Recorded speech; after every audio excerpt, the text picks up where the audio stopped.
চলুন আপনাদের একটা সুন্দর গল্প বলি। মানে এই স্টেশনের যে নামটা একটা নস্টালজিক ব্যাপার।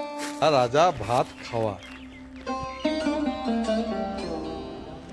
এটা তো বাংলায় যেটা বললাম এটা অর্থ বুঝতে তো নিশ্চয়ই কোনো অসুবিধা নেই। এটা হচ্ছে কুচবিহার রাজা, মানে ভুটান রাজার সাথে কুচবিহার রাজার কিন্তু একটা বিবাদ ছিল, দীর্ঘদিনের বিবাদ।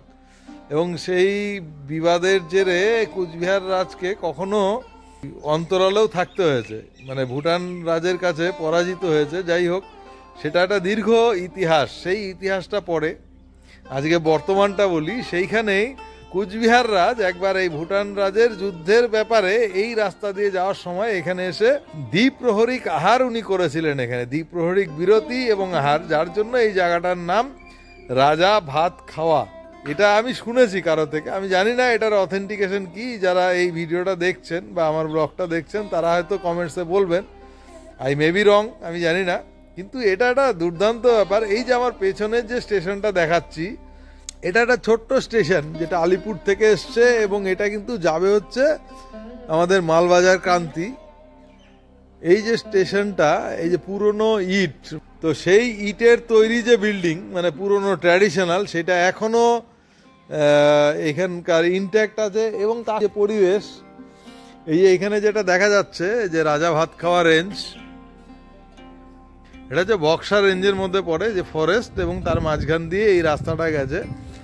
এটার পেছনে কিন্তু অনেক কাহিনী আছে। Timber and tourism, triple T for north Bengal. এবং এইখানে যেটা জয়ন্তী, তো জয়ন্তী এখান থেকে বিভিন্ন ধরনের যে ডোলোমাইট সব কিছু নিয়ে, ডোলোমাইট, টিম্বার এবং টি, যেটা মানে চা পাতা, এখানে প্রচুর চা বাগান আছে, এটা নিয়ে যাওয়ার জন্য ব্রিটিশ আমলে কিন্তু এই রেল লাইনের স্থাপন হয়।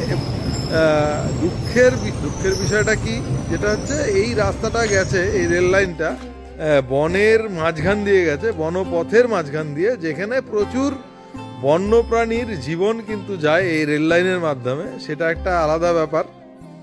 এবং এটা একটা অদ্ভুত রেল লাইন। মানে আপনারা যারা বিভিন্ন জায়গায় ভ্রমণ করতে যান, বেড়াতে যান, এবং ডুয়ার্স অবশ্যই পশ্চিমবঙ্গ কেন ভারতবর্ষের একটা ট্যুরিস্ট ডেস্টিনেশন এই মুহূর্তে ডুয়ার্স, তো সেইটা রেসপেক্টে সেটা মাথায় নিয়েই বলছি, কখনো এইদিকে বেড়াতে এলে একবার এখানে আসুন। সঙ্গে আরও একটা জিনিস যুক্ত হয়েছে, মানে আমাদের মধ্যবিত্ত বা নিম্নবিত্ত বাঙালির জীবনে রেলটা, যারা ভ্রমণপ্রিয় বাঙালি তাদের কাছে কিন্তু রেল একটা বড় ব্যাপার।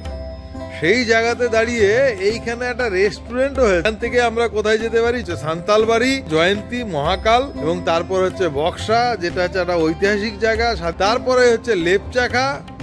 এই যে দীর্ঘ এই যে পথ, এটা একটা ট্রেকিং রুটও বটে।